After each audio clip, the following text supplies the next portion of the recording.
I was really impressed that World Press took this opportunity to rethink the structure, and we needed to address this problem of getting more regional representation, and that really required the reformatting of how entrants are gathered and encouraged in the first place. I think that people will be, maybe in the coming years, also very much encouraged to submit also work that is done locally. Because the model of photojournalism today has completely changed. It's much more local now than it used to be.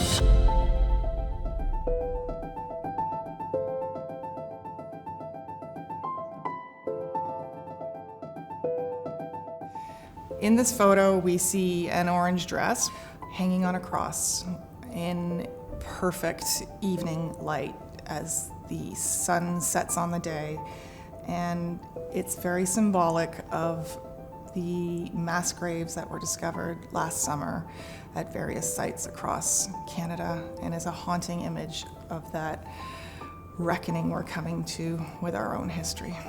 It reveals also the role of the church and how culture of First Nation people have been violently erased. It's a global message. It's a kind of image that sears itself into your memory.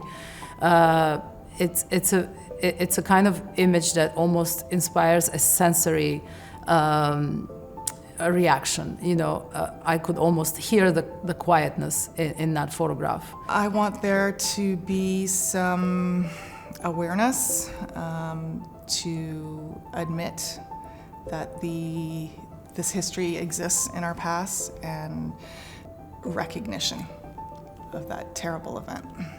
It will be the only way for us to repair is to honor those who were taken.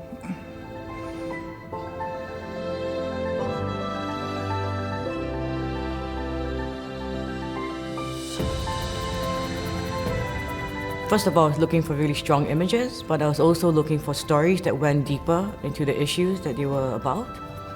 Execution of original presentation of style. The series of really intimate, dignified, and very caring portraits of people who work in the meatpacking district in Ohio, in America.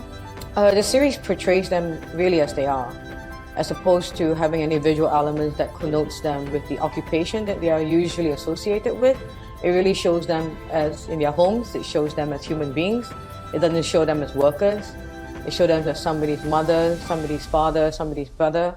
And I think for that reason, this series is really, really strong and powerful.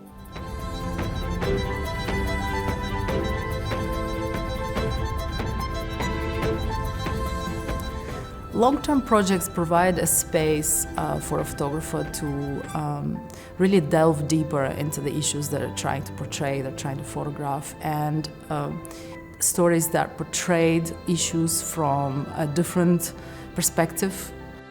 Well, for me, it was a very intelligent and very insightful way of chronicling the course of events unfolding and leading up to a terrifying and climatic resolution, which was the American insurrection of January 6th.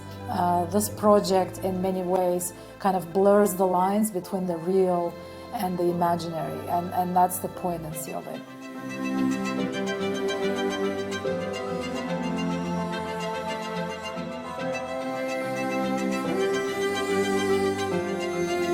The open format category was new this year, and our winner was an entry from Mexico, and it traces the history and importance of the poppy on the indigenous community that the photographer is from.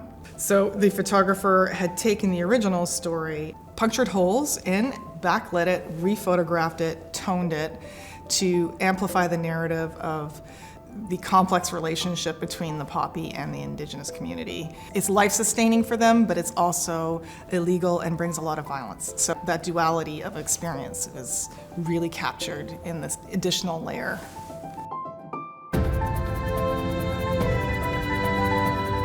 It's been really interesting to have these discussions around critical thinking about photography and the issues that we're covering today, and how is it relevant the jury was moving as a single person. So we were really at some point really gravitating towards like the global winners, and almost unanimously in a way. I feel very honored to have been part of this year's jury, especially on this sort of big remaking year, and having the opportunity to be a regional chair and bring those stories from my community and what I know are some of the important things that we're grappling with this year, and see that with those other stories, those gems that we found from around the world, was a real honor.